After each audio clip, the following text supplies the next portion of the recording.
Ya son las 9 de la mañana con 10 minutos y estamos de vuelta para comenzar con nuestro panel del día de hoy. Ya están nuestros invitados listos para empezar a conversar con nosotros. Saludamos de inmediato a Juan Eduardo Faúndez, presidente del Partido Socialdemócrata, presidente además del directorio de la Fundación Socialdemócrata. Juan Eduardo, ¿cómo estás? Hola, ¿qué tal? Acerca un poquito Hola, ¿qué tal?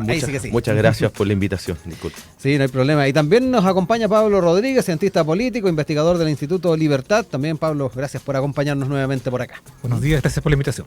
Oigan, vamos a ir de inmediato a estos temas que nos convocan el día de hoy y particularmente quedarnos con el tema de los distanciamientos, desapegos, han planteado otros, dentro del oficialismo a lo que es efectivamente lo realizado por el gobierno actual. Esto por algunas posiciones que fueron planteadas por Carolina Toá respecto a, obviamente, dar sentido a lo que han sido las ganadas a nivel ciudadano al alero de este gobierno, pero no así considerarse como una suerte de continuismo de lo que es el gobierno actual. Eso al menos quedó la lectura de parte de lo que estuvo dialogando en programa Tolerancia Cero a comienzos de semana. Esto ha tenido también reacciones a nivel de la interna del oficialismo y por ello también tuvo que responder. Esto a propósito de que la candidata del Partido Comunista, Janet Jara, afirmó que no es correcto desapegarse de la historia de la que ha sido parte, a propósito de que Carolina Toá, recordemos, fue ministra del Interior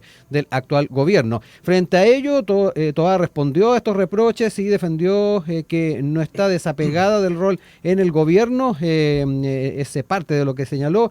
Sí, mantengo los dichos, yo vengo de una historia con la que no estoy nada desapegada, que incluye el actual gobierno, el gobierno de la presidenta Bachelet, el gobierno del presidente Lagos, el gobierno del presidente Frey, en el que participé también como asesora en varios roles no tan relevantes, pero igual participé activamente. La historia de la lucha contra la dictadura. Yo vengo de toda esa lucha y no me desapego de ellas. De todas formas, añadió que no creo que debamos repetir las fórmulas de los últimos gobiernos. Parte de la bajada que hace Carolina Toá a propósito de las críticas y obviamente ahí también muchos han estado observando las posiciones que se han estado tomando también por parte de Paulina Bodanovich respecto a no ser continuista de lo que es el actual gobierno de alguna manera. Quiero entrar en esta temática de inmediato con ustedes. Juan Eduardo, parto contigo para que me cuentes un poquito cómo has estado mirando estas, cómo se ha estado tomando posición de parte de las distintas candidaturas y particularmente esta polémica que se ha dado respecto a ser o no continuista del actual gobierno. Bueno, primero que todo, yo creo que se están sincerando posiciones.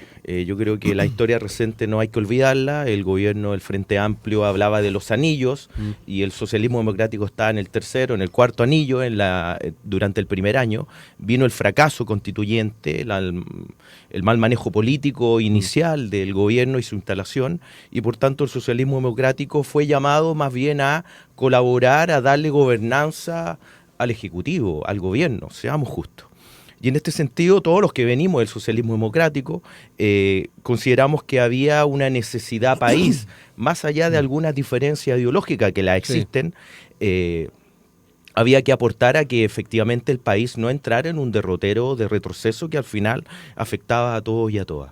Y lo que está haciendo Carolina Toá, más bien yo creo que es sincerar su posición, sincerar la posición de quienes tomaron una definición de colaborar con el gobierno, que no eran parte inicialmente, y eso es lo que está ocurriendo. Un ejemplo concreto, lo del TPP-11. Yo creo que el TPP-11 para mí es quizá el corolario de la diferencia más grande en términos de publicidad, donde el Frente Amplio en contra, hasta el propio presidente con una bandera en contra del TPP-11, se aprobó el TPP-11 y los resultados están a la vista de el crecimiento de la balanza comercial de Chile a raíz de este tratado, porque efectivamente el socialismo democrático no cree en un dogma estatista a ultranza, sino que cree también en una economía abierta, cree en el desarrollo y desde esa perspectiva es lo que se está planteando. Y lo último que quería decirte es que cuando tienes un gobierno que tiene un 65, un 70% de rechazo, planteas como algo de continuidad, el resultado está a la vuelta de la esquina, es una derrota importante. Por tanto, yo creo que en política es importante también generar pragmatismo, realismo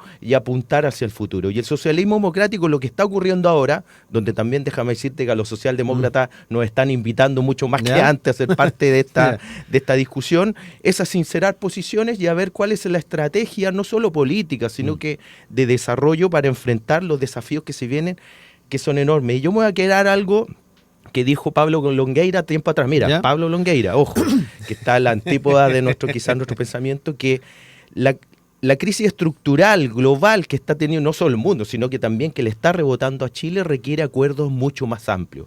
Y nosotros estamos por eso, por el diálogo, los acuerdos, por sincerar posiciones y poner por sobre todo lo que es el bienestar y el desarrollo del país. Y ahí no nos tenemos que equivocar. Nosotros no somos de la política performática, que es solo el eslogan, sin fondo, sin contenido y sin acción. Yo creo que son tiempos de pragmatismo y lo que está haciendo Carolina Toá más bien es eso. Ahora, la ciudadanía se da cuenta, fue recién ministra del Interior, fue el número 2, es un poco complejo. Yo creo que eso es lo que más hace ruido. Yo creo que ella está en esa dicotomía. A mi juicio, ella debería haber salido mucho antes del gobierno para que este sinceramiento de posiciones fuera quizás un poco más certero, más legítimo.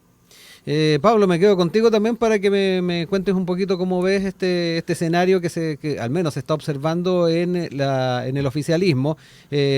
A propósito de este sinceramiento del que alude Juan Eduardo, y que de seguro va a estar marcando el resto de los debates que se van a estar dando en los próximos días, con las candidaturas inscritas, con la primaria también planteada, y obviamente también es llamativo la forma en que asume también esta posición Carolina Toá, luego de que ya Paulina Bodanovich haya tenido un camino similar o un planteamiento similar. Sí, mira, lo primero que yo veo es que hay una estrategia de diferenciación de los candidatos. Que cuando hay 4, 5 o 6, no sé, todavía no se define bien cuántos van a la primaria. Sí. Una primaria que está muy abierta, porque no es que nadie marque más, no hay nadie que esté liderando hoy día, sí, sino que una primaria que va a ser muy, muy pareja probablemente. Yo creo que es parte justamente de diferenciarse del resto de los candidatos, pero como decía Juan Eduardo, hay un límite que también es un poco difuso, de que la gente la pueda ver como alguien oportunista, que fue parte del gobierno, sale del gobierno y empieza a criticarlo o a hacer algunos matices, como uno quiera denominarlo, y también lo que es parte de su propia historia política, que es lo que también ella resalta, claro, que ella no llega al gobierno con el Frente Amplio, sino que ella tiene posiciones políticas y posiciones de poder previas. Entonces, esa combinación es riesgosa, porque justamente ha pasado tan poco tiempo desde que ella sale del gabinete que la gente podría de alguna forma mirarla con desconfianza si es que fuera demasiado crítica. Sí. En cambio, por ejemplo, Bodanovich tiene un poco más de libertad. Exactamente. No fue parte del gobierno, ha sido más crítica justamente en varias instancias. Ha tenido razones además para criticar más. Sí, yo creo que sí. Pero el punto es que ahí ese juego de alguna forma desmarcarse un poco del gobierno y ser un poco la continuadora de la administración es un juego que es difícil de manejar, o sea, para cualquier candidato. Pero creo que ahí hay una estrategia, insisto, de diferenciación de los candidatos, con una primaria que, como señalaba, yo la veo muy abierta. O sea, podría ganar perfectamente Winter, Jara, podría ganar Bodanovich, Toá, cualquiera de los cuatro candidatos. Mulet también está ahí. Sí, tiene un poco menos de posibilidades por el peso que tiene su partido, pero es una primaria que va a ser muy competitiva. Y eso va, obviamente, generar roce entre los candidatos, porque también, como decía Juan Eduardo, tú no vas a ganar una elección en segunda vuelta con el 30% de apoyo que tiene el gobierno. Eso eventualmente te permite, sí, llegar a primera vuelta, claro, y ganar, te garantiza una y pasar a la segunda, pero si no eres capaz de abrirte a otro público, a otro posible electorado, tú vas a llegar a segunda vuelta probablemente, pero no vas a ganarla. Eso también es relevante, porque lo que uno ve también de fondo tiene que ver con que estos 4 o 5 candidatos igual representan cosas distintas. Y por lo tanto, también es muy interesante que el PPD, PS pudieran llevar candidatos distintos. También eso es una cosa que habría que revisar, porque también sería algo de alguna forma novedoso. Pero lo que yo veo como fondo es que los 4 representan proyectos políticos distintos. Y por lo tanto, quien gane esa primaria y eventualmente pueda pasar a la segunda vuelta, va a quedar muy bien posicionado, no solamente él o ella, sino que tiene que ver con qué proyecto político de alguna forma queda mejor posicionado para lo que viene en la centroizquierda. Entonces, más allá de Toá, de Bodanovich y de los nombres en particular, tiene que ver con qué visión política de alguna forma se impone en la centroizquierda, y eso es muy relevante para lo que viene más allá del resultado presidencial. Todos quieren ganar, obviamente, pero hay un tema respecto a qué sector queda liderando la centroizquierda para el futuro. Sí, un tema no menor ahí, Juan Eduardo, cómo se llega a consensuar posturas comunes luego de una primaria y estableciendo los apoyos a un una candidatura de primera vuelta en este escenario del que estamos hablando, donde efectivamente me da la impresión de que eso va a ser un tema bien complejo de llegar a consensos, tomando en cuenta lo que decía también Pablo, la diversidad de posturas que hay dentro de cada uno de los elementos de esta coalición. Quiero llamar la coalición por mientras. Claro, y yo creo que cuando hablamos de sinceramiento es que yo no veo ninguna posibilidad que exista una única lista parlamentaria del oficialismo. O sea, eso primero por términos numéricos, pero también, ojo, por términos de concepción de visión país. Y desde esa perspectiva la derecha ya va a tener 2 listas parlamentarias y muy probablemente que el oficialismo o parte del oficialismo o aquellos que no somos oficialistas 100%, pero que estamos en el marco de la centroizquierda, vamos a ser partícipes de ciertas contiendas electorales. Entonces, yo creo que el sinceramiento es lo clave. Como bien decía Pablo, con un 30% de apoyo, que es un poquito menos, 25, 30, etcétera, es muy difícil tener una aspiración presidencial. O sea, nadie va a ir a un nicho de un 20% que te asegure una derrota en segunda vuelta, sí o sí. Y desde esa perspectiva yo creo que hay que tener altura de mira.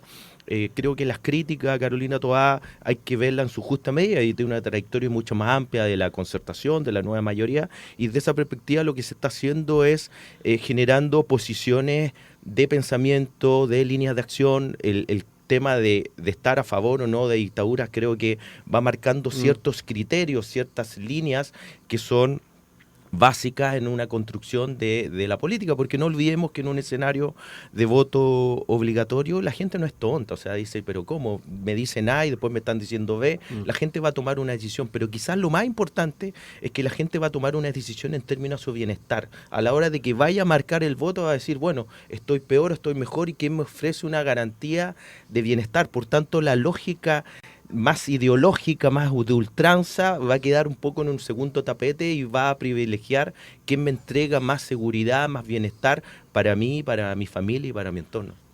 Pablo, ahí también el tema de ir generando consensos, ir generando un relato común, que ya lo decía yo también en la anterior intervención, va a ser todo un trabajo acucioso. Sí, lo que pasa es que, claro, hay diferencias políticas importantes entre estas fuerzas políticas, para no personalizarle los nombres exactos, pero también hay un gobierno que va a intentar de alguna forma dar un sello a esta parte final de su carrera.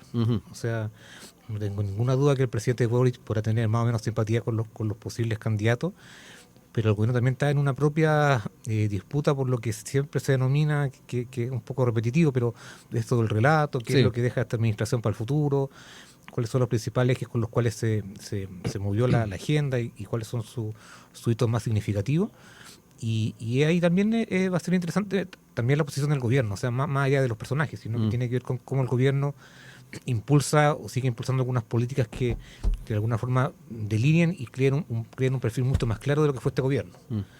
Y ahí es como los candidatos se van a ir moviendo justamente en eso, ajustándose o no a esas posiciones, pero creo que el gobierno, aun cuando podría no tener un papel tan relevante como uno esperaría, ese 30% o 25%, dependiendo de qué uno mire o la tendencia global, la línea completa, ha sido muy estable.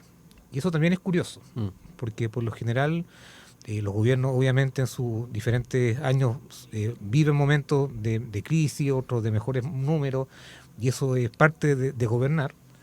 Pero esto que se ha dado con un electorado o un público que aprueba más o menos en forma similar, en un 25-30%, al presidente no se había dado otras veces. Entonces eso también hay que ponerle atención, porque con los expresidentes Bachelet, Piñera, hubieron curvas mucho más pronunciadas de apoyo y de rechazo que lo que ha tenido este presidente. Este presidente ha tenido un rechazo muy alto, sostenido, y una aprobación en torno a un tercio de la población también muy sostenido. Entonces eso también te puede estar hablando algo de cómo se están configurando las fuerzas en la centroizquierda y las ideas que se intentan promover ahí. Entonces hay algo ahí que hay que mirar con atención, porque no es normal lo que ha pasado en este gobierno. O sea, el presidente Piñera en sus peores momentos tuvo menos del 10%, la gente de derecha de alguna forma lo abandonó. O sea, cuando pasan las peores crisis del estallido, lo normal es que la gente centroizquierda o izquierda fuera muy crítica del gobierno, y eso es normal en una crisis política muy relevante que tuvo el país. Pero también la gente de derecha lo dejó votado. probablemente un votante se sintió muy, de alguna forma, defraudado por la forma en que enfrentó el gobierno y tal vez por razones distintas a lo que lo criticaba alguien de izquierda. Ujú. Pero en este caso, en este gobierno, hemos visto que hay una estabilidad más o menos en la aprobación y eso es un factor que va a ser, creo, relevante para la presidencial. Ujú.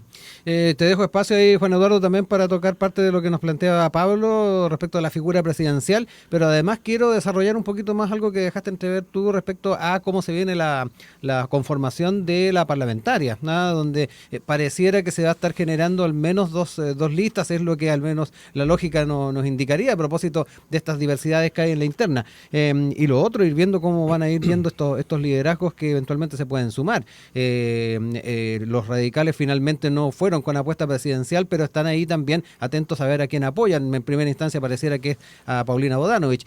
También importante desde el mundo liberal, luego de la bajada de Vlado Mirosevic, como también se han inclinado hacia No su vida, pero bueno. se han inclinado hacia Carolina Toá, al menos la propuesta.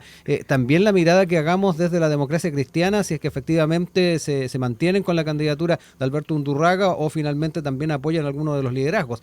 Eso va a ser también importante a la hora de ir viendo cómo se conforma la parlamentaria. Sí, mira, se da una mixtura y disculpen la sinceridad con que voy a hablar ahora. Sí. Que por un lado, lo que te decía yo, la discusión de la coherencia, de los proyectos políticos.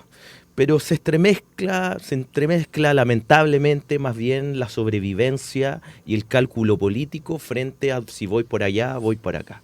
Y yo creo que la ciudadanía eso lo va a castigar. La ciudadanía quiere coherencia. Y cuando tú ves que está la calculadora de por medio, que a lo mejor yo soy blanco, pero me conviene ir con el negro porque eso me va a asegurar 5 o 6 parlamentarios, puedo sobrevivir, eso a la larga es derrota en política.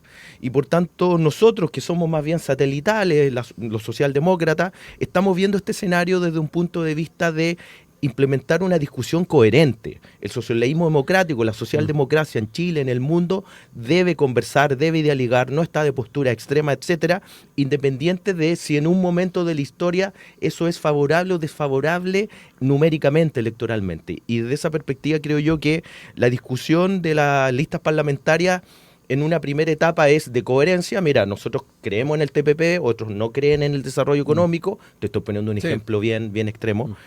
Y la otra es, mira, ¿con quién me conviene más aliarme? Porque me va a dar 2, 3 cupos y por tanto no voy a desaparecer. Porque no olvidemos que ya está a puerta de aprobarse la reforma al sistema político, que es a la chilena, es sui generis. Es decir, los partidos que no van a lograr el 5% se pueden fusionar y eso dura solo en esta elección. Y por tanto los partidos los que van a tratar de hacer es aquellos que están a puerta de la desaparición, no los quiero mencionar, pero todos sabemos más o menos cuál pueden ser, es tratar de llegar con su banderita a este proceso de fusión en donde no sea fagocitado por otra tienda. Y en ese sentido creo yo que la discusión de la primaria de las próximas y las encuestas que se van a dar van a ver si se suman o si no se suman apoyos frente a esa lógica. Y nosotros pretendemos que la discusión sea de coherencia, de proyectos políticos, porque lo que necesita Chile y su desarrollo es que se pongan las cartas sobre la mesa y cómo salimos de este nivel de estancamiento, no sé si es la palabra, pero de desánimo de la ciudadanía que ve que el país del 2000 que nos vendieron que íbamos a ser desarrollados a la portuguesa, a la española, lamentablemente cada vez se está alejando mucho más y es el momento y un punto de inflexión de sentarnos a conversar y decir cómo reajustamos esto para poder darle bienestar a los chilenos y chilenas, porque cuando tú ves los coleros cómo crecen en las ferias de las poblaciones, no es que ese colero no tiene un trabajo de lunes a viernes, lo tiene. El punto es que el costo de la vida le subió tanto que su trabajo no le permite tener las condiciones materiales del siglo XXI y necesita hacer venta los fines de semana, etcétera. Eso no es vida, eso es sobrevida. Pablo, te dejo ahí espacio también para ir cerrando esta parte del panel. Sí, es muy interesante el debate respecto a las listas parlamentarias, porque de alguna forma probablemente van a haber 2 listas en la derecha, 2 listas en el oficialismo, los cercanos al oficialismo. Y también es bueno para sincerar las discusiones, porque por un lado matemáticamente es muy difícil que entren todos en una lista, no hay tantos cupos como ellos quisieran, sobre todo los distritos más pequeños, hay menos cargo a repartir, entonces es difícil que se combinen bien los intereses de cada uno, pero cuando tú tienes 2 listas en cada sector, la gente también va a tener la claridad de decidir por estos proyectos políticos. O sea, una derecha más radical, que es los republicanos, con los libertarios, social cristianos probablemente. Si le vamos con otro tipo de visión política respecto a lo que significa la centro-derecha, y por otro lado la socialdemocracia, la concertación, agrupado de alguna forma, probablemente dando continuidad a lo que históricamente se había defendido, Ujú.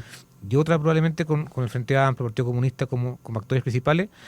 Creo que es muy bueno para el elector justamente elegir ahí, de cuál es qué es lo que prefiere para que se conforme el Congreso que viene. Yo creo que eso es muy interesante, más que Mm. forzar uniones, Sí. más que intentar que todo entre en la misma lista, que es muy difícil, pero también dar a la ciudadanía la señal errónea de que están o que piensan políticamente parecidos. Eso también creo que es una mala señal. Entonces creo Mm. que incluso para el debate público y para una buena democracia es bueno que haya diferencias y que la gente justamente pueda elegir entre esos proyectos políticos tan distintos.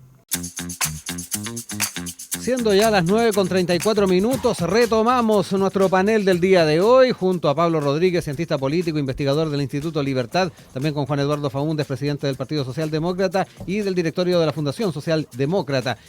Nos quedamos en, obviamente, la presidencial, en el ámbito de la política, pero en este caso nos vamos para la otra vereda y particularmente quedarnos con las estrategias que se están finalmente llevando adelante en la candidatura de Evelyn Matei, y algo que se conversó bastante luego de los errores no forzados de la semana pasada, el tema del equipo que la acompaña. Se decía, dentro de esta semana se iba a estar viendo el tema de las primarias, si se hacía o no, finalmente no se van a hacer, pero además estaba con atención de quién iba a estar encabezando su equipo, y finalmente se da a conocer el nombre del ex presidente de la Cámara de Diputados, militante de RN, Diego Paulsen, que fue oficializado, o será oficializado en los próximos días como el generalísimo de la campaña de Evelyn Matei. Es parte de lo que nos contaba la tercera el día de ayer, sin ir más lejos, y se señala que rondaba el nombre hace varias semanas en el comando de la ex alcaldesa. Su destacado paso por la testera de la Cámara Baja y su perfil transversal al interior de RN lo habrían posicionado entonces como el nombre que corría con principal ventaja. De hecho, en las últimas semanas, dice también la tercera, Paulsen abandonó algunos de los directorios en los que participaba y dejó a stand-by algunos de los negocios, de sus negocios. Esos asuntos transmiten en el entorno de la banderada, eran topes para asumir el puesto de generalísimo. Finalmente habría dejado esto y se apunta como la figura que va a estar entonces como generalísimo y jefe de campaña de la candidata. Pablo, parto contigo ahora en este caso para ir analizando, obviamente, algo que para muchos urgía, que se debió haber visto con anterioridad para efectivamente ahorrarse ciertos malos pasos que se dieron la semana pasada, y es bien importante ver cómo se puede seguir construyendo a partir de esta, al menos de esta generación de un equipo fuerte que apoya a la candidata. Sí, es muy importante creo que lo que este hecho político, porque de alguna forma intenta ayudar a una campaña más ordenada, Uh-huh. con un orden y corte político más relevante. La campaña hasta ahora, y porque es un proceso que se diseñó como tal, había tomado mucha relevancia el tema programático. Sí. La discusión del programa, de las comisiones, las personas que están trabajando en ello, pero junto con aquello también era importante reforzar la parte política. Y creo que el perfil de Diego Paulsen calza bien en ese contexto. Es una figura joven que no está de alguna forma tan vista por la gente, por lo tanto también es bueno mostrar rostros nuevos. Él le tocó liderar la Cámara de Diputados prácticamente por 2 años, un poco más, un poco menos, pero sí, más o menos eso. Y durante su gestión también se caracterizó por tender puentes con otros sectores políticos. De hecho, se mantuvo en el cargo no porque tuviera los votos de la derecha, sino que de alguna forma la izquierda lo logró consensuar la mayoría en su momento, y después logró trabajar bien con los diferentes sectores políticos en el Congreso. Entonces, creo que ese perfil también dialogante puede servirle mucho a la candidata Matei, y creo que ese escenario de tener una campaña más ordenada con un persona que tiene experiencia, joven, pero tiene experiencia, yo creo que le va a aportar bastante a lo que viene ahora en el desarrollo de la misma campaña. Yo creo que todavía falta mucho tiempo. O sea, uno podría pensar que a lo mejor era un nombre para ocuparlo como más adelante, pero el contexto yo creo que también urgía algún cambio. Y eso creo que reforzar el área política de la campaña creo que es muy relevante para Matei, y creo que es un buen paso en su campaña. Juan Eduardo, también importante saber cómo miras estos movimientos en efectivamente la candidatura de Evelyn Matei y esta necesidad que se había planteado de tener un generalísimo, hoy pareciera ya se empieza a hacer realidad, pero también viene la gran pregunta, ¿ah? ¿Se puede finalmente con estos nombramientos ir dejando atrás las dificultades que se dieron en estos últimos días? Esa también es una gran pregunta. O sea, la candidata Matei ya es candidata a más de 3 años, si lo podemos decir. Por tanto, está sufriendo el desgaste propio de una campaña tan larga. Pero aquí quiero ser sincero, y hablando de la coherencia, yo creo que el traspié de ella en Radio Agricultura con Checho Irán, o sea, un escenario de confort total para alguien de derecha, más que un traspié, es un sinceramiento. Yo creo que ella dijo lo que pensaba, punto. No hay que darle más vuelta. Que eso no le trae réditos políticos en el 2021, esa es otra cosa, pero ella dijo lo que pensaba. Y eso hay que asumirlo como tal. Y por tanto, quienes pensamos que había una derecha mucho más soft, nos encontramos que es una derecha pro-dictatorial de los años oscuros de nuestro país, y eso es una realidad que hay que asumir como tal. Y desde esa perspectiva también creo yo que poner a Diego Paulsen creo que es un acierto desde el punto de vista de refrescar, comparto lo que dice Pablo, en un escenario en donde ella siempre ha ido punteando la encuesta.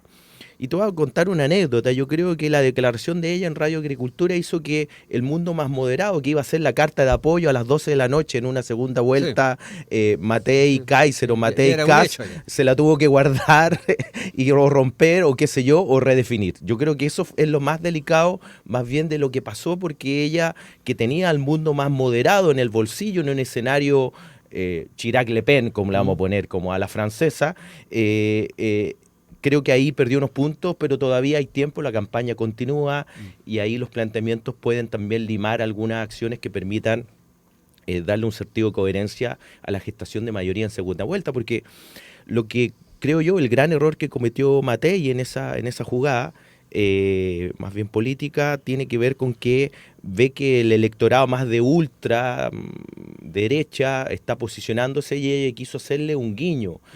Y yo creo que el sector de Bópoli, de Demócrata, de Amarillo, el mismo sector de RN, ojo, está esperando una construcción más de moderación, una construcción más de futuro y no anquilosarse en una discusión de hace 50 años atrás, donde desde nuestra perspectiva sacamos una declaración inclusive, hay ciertos límites en la discusión política que no deben pasarse, y eso es el respeto a los derechos humanos como condición no ideologizada, sino que como condición de construcción de sociedad.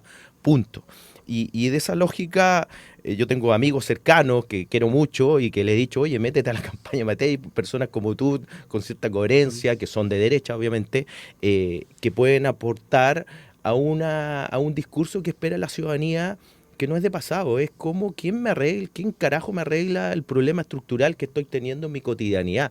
Y eso es lo que está esperando la ciudadanía, y yo creo que en la lógica de evitar que la ultraderecha crezca, da estas señales equivocadas que en definitiva torpedean. Mira, yo creo que no torpedean su performance de primera vuelta, más bien torpedean su performance en segunda vuelta, cuando ella tiene que ir a buscar sectores moderados que le permitan un triunfo en la presidencial, porque si ahora tenemos una apuesta, nos jugamos loto, no sé, yo creo que gran parte de la ciudadanía apuesta de que Evelyn Matei va a ser la próxima candidata. Entonces ella tiene la presión de ser casi la futura presidenta y le hace esos traspiés porque a lo mejor se siente confiada, y creo que es el gran error de un candidato o candidata sentirse ganador. Pablo, ¿cómo ves particularmente la figura de Paulsen a la hora de, por un lado, este control de daños que todavía se tiene que hacer a propósito de lo que ocurrió la semana pasada, esta entrevista de Radio Agricultura que ahí recordaba también Juan Eduardo, pero además el enfrentar el carácter de la candidata, ¿no? Que también me imagino es un tema a tener en cuenta a la hora de analizar los relacionamientos al interior de una campaña. Bastante escuché los días, las semanas anteriores que se decía que dentro de la estructura del equipo con el que ha estado trabajando Evelyn Matei hay muchos que venían obviamente trabajando con el expresidente Sebastián Piñera y estaban más familiarizados con ese tipo de trabajo que se difiere bastante tal vez con lo que es la figura de Evelyn Matei. ¿Cómo ves también de qué manera se puede armonizar esa interna? Primero es que, claro, hay un componente importante en lo que significó el piñerismo en la campaña de Matei, y eso es un factor importante y no se podía tampoco dejar afuera. Sí. Es parte de la historia política electoral reciente de la derecha y también de la historia exitosa. O sea, por algo el expresidente Piñera ganó 2 veces la elección presidencial. Y hay, por tanto, hay mucho que rescatar de ahí, de personas que participaron en su gobierno, en diferentes posiciones, algunas más públicas, otras menos públicas, pero hay una continuidad también ahí. Entonces, que también tiene que manejarse con cuidado porque tampoco es la continuidad 100%, sino que también tiene sus propios matices en la conducción de un proyecto para el Chile que viene.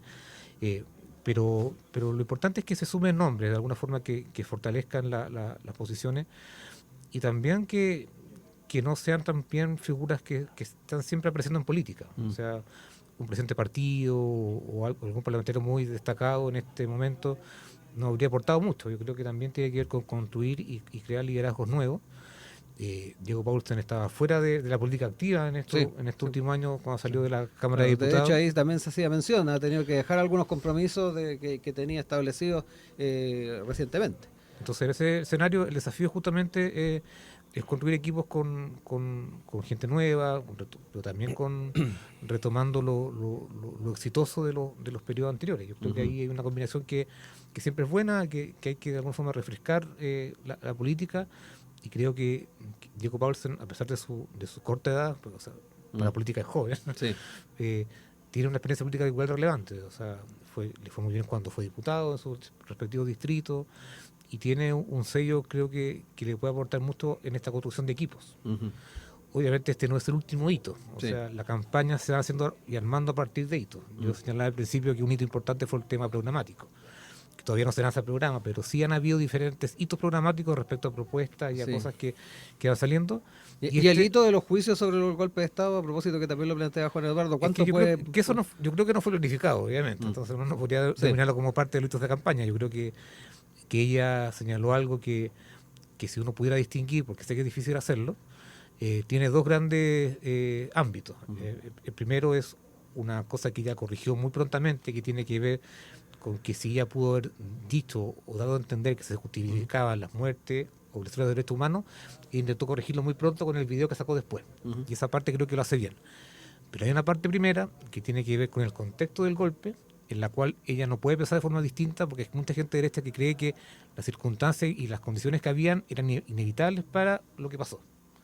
Y eso es una posición política que es debatible y es parte de la discusión, pero no se puede negar. O sea, hay parte importante de la derecha que cree que no había otra alternativa más que esa, para el momento de los 6 de septiembre. Entonces, siempre va a ser una respuesta difícil para esta derecha, pero tampoco puede ser algo muy distinto respecto al golpe, porque sería una forma muy hipócrita de decir algo contrario. Porque el presidente Piñera ha tenido otras posiciones políticas respecto al golpe, pero Matei y parte importante de la derecha tenían otra visión respecto a lo que significó el rompimiento de la democracia en ese momento. Entonces, creo que esa una pregunta que siempre va a salir, que va a tener que manejar a lo mejor de mejor manera, pero creo que la parte que tiene que ver con los derechos humanos, la violación de los derechos humanos, las muertes, las desapariciones, creo que ahí tenía que hacer un punto político y creo que lo hizo posteriormente. No sé si será suficiente o no, pero creo que su relación se distingue esas 2 cosas y que se pueden distinguir, porque alguien me podría decir que son parte de lo mismo. Pero lo que significó el contexto del golpe, los días previos, los años previos, es una visión política que tiene parte de la derecha. No toda, pero sí respecto a que no había otro mecanismo, otra alternativa para terminar con lo que está pasando en este momento en el país. Juan Eduardo. O sea, yo creo que, vuelvo a recalcar, yo creo que dijo lo que pensaba, que después lo maquilló por un tema, una estrategia electoral adecuado, pero ¿es salvable con un control de daños estructurando un nuevo equipo, por ejemplo? Desde luego que sí, o sea, porque, a ver, es paradójico, o sea... Porque no faltaron los que dijeron que con esto la candidatura empezaba No, porque eran voces interesadas en la propia derecha que querían llevar agua a su molino, pero efectivamente yo creo que Diego Paulsen y me imagino quienes van a acompañarlo están en una dinámica de futuro. Yo creo que Chile y la ciudadanía, no olvidemos que aquí hay voto obligatorio, porque el voto voluntario era un voto más militante, más preocupado de la cosa pública. Había más convencimiento. Aquí hay un voto obligatorio y tenemos más de un 55% de electores, y vuelvo a repetir, y esto está estudiado, que va a votar por su bienestar de él y de los suyos, punto. No importa de qué color sea el gato, mientras case ratones no hay ningún problema. Yo creo que esa va a ser la filosofía de la próxima elección y por tanto quien promueva acciones de futuro con coherencia, no locura, o sea, voy a hacer esto, pero no hay ninguna condición estructural para que así, sino que con coherencia creo yo que puede avanzar mucho más. Y también yo creo que como sociedad ya es tiempo, yo creo que hay límites éticos que ya están establecidos, que ni siquiera hay que discutir en una sociedad moderna, y por tanto también hay que ir pensando a futuro, porque cuando uno empieza a desentrañar las encuestas, esa ciudadanía ya el tema de la dictadura, del golpe, ya es algo que pasó. Ellos quieren que le hablen de aquí a futuro, por sus hijos, por su entorno, etcétera. Y en este sentido creo yo, y aquí recojo las palabras del doctor Landorreche, de que es necesario, y de Briones, que hicieron un buen documento tiempo atrás, la necesidad de sentarse a redefinir la estrategia de desarrollo nacional. Eso quizás es lo más elemental, porque ya las cifras macroeconómicas van a la baja, seamos justos. Ayer el ministro de Hacienda tuvo que reajustar ciertas proyecciones, la situación externa, la situación externa da cuenta de aquello. Yo te lo planteo aquí, Rodrigo, ¿cómo vamos a financiar el actual estado de bienestar, que es precario, en 20, 30 años cuando vamos a tener una población completamente envejecida? Quizás yo no comparto la mirada de José Antonio Kast, pero por lo menos él introduce una discusión de que cómo vamos a financiar el actual gasto fiscal, el de ahora, con una población envejecida. Y ahí yo te quiero poner un ejemplo, que puede ser una locura, pero que nosotros los sociólogos estamos discutiendo a nivel mundial, que tiene que ver con el impuesto al reemplazo, a los robots, al que el cajero del líder, que eran 20, ahora son solo 10, y esas 10 personas, tú y yo con nuestros impuestos tenemos que pagarle ese FAM si es que se enferma, y hay un proceso transicional de 20, 30 años que hay que hacerse cargo de esa situación. La propia reforma previsional expira en 30 años más, ojo, no es casual. Creo que es un error desde mi punto de vista, pero bueno, ya está. Y todo lo que indica es que hay que empezar a crear un escenario prospectivo que nos permita que este próximo gobierno, porque yo creo que después de las convenciones, después de los plebiscitos, después del cambio de la constitución fallida, yo creo que ahora se viene un punto de inflexión de repensar este país en 10, en 20, 30 años más. Y eso requiere amplios acuerdos, por eso el sector moderado va a ganar. Por eso se está hablando tanto de socialdemocracia en mi mundo, que hace 5 o 10 años, no es que me escupían, pero decían que estábamos fuera, y ahora nos están invitando porque consideran de que efectivamente un modelo de desarrollo socialdemócrata, mixtura Estado, mercado, bienestar social, puede sacarnos de este estancamiento, y nosotros estamos proclives a aquello, y tanto la derecha moderada, que yo creo que son los que van a ganar, más la centroizquierda moderada socialdemócrata, es donde tiene que confluir esta nueva estrategia y este gran acuerdo. Quiero aprovechar estos minutos para ir cerrando ideas. Pablo, te dejo ahí tu espacio. Sí, creo que es importante que justamente la campaña de Matei hable para el futuro. Creo que, claro, históricamente, éticamente no se puede desconocer lo que ha pasado en el país, pero también es muy relevante que ella plantea justamente cómo va de alguna forma a gobernar en tiempos difíciles, porque sea quien sea el que gane la próxima elección presidencial, si no logra mayoría en el Congreso, es difícil que pueda justamente llevar a cabo su programa, pueda llevar a cabo su idea, y por tanto esa capacidad de diálogo, de moderación, va a ser muy relevante para quien gane, y creo que esos atributos los encarna bien Evelyn Matei. Pero un escenario igual difícil. O sea, y ella además ha alertado constantemente las dificultades económicas, las cargas económicas con las cuales va a asumir, que además de las que señala Juan Eduardo, tienen que ver con la deuda fiscal, con los intereses que se están generando. Hay un tema macroeconómico igual difícil. En el mundo están pasando cosas también que podrían afectar enormemente la economía chilena. Entonces, eso también no es menor, porque el próximo presidente que le toque gobernar este país, además de las dificultades políticas, va a tener un contexto económico y fiscal muy estrecho. Y eso es bueno decirlo con toda claridad, y creo que la candidata hace bien en declararlo, porque no puede prometer tampoco grandes cosas ni transformaciones tan profundas desde el punto de vista de hacer grandes políticas que signifiquen mucho gasto o gasto nuevo, porque hay limitantes económicas que son muy relevantes.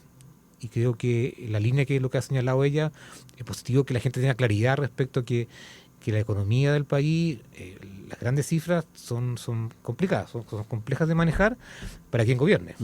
Si llegara a ganar, puedo decir algo, Pinter, se va a enfrentar con la misma limitación económica de la economía que tiene el país. Entonces, Por lo tanto, va a ser muy relevante que la gente también pueda escoger quién le da más confianza de que en un contexto difícil desde el punto de vista económico va a poder hacerlo bien con las herramientas que tiene. Ujú.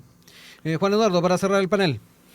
No, bueno, primero que todo, de verdad, no lo he hecho nunca, lo hago agradecerte, Rodrigo, el espacio que tú das a las nuevas voces, a movimientos como el nuestro, el socialdemócrata, en un escenario en donde necesitamos que todos conversen. Yo creo que esta lógica de la polaridad, de la cancelación, creo yo que está quedando atrás en buena hora, y por tanto espacios como estos ayudan a la reflexión, a la conversación.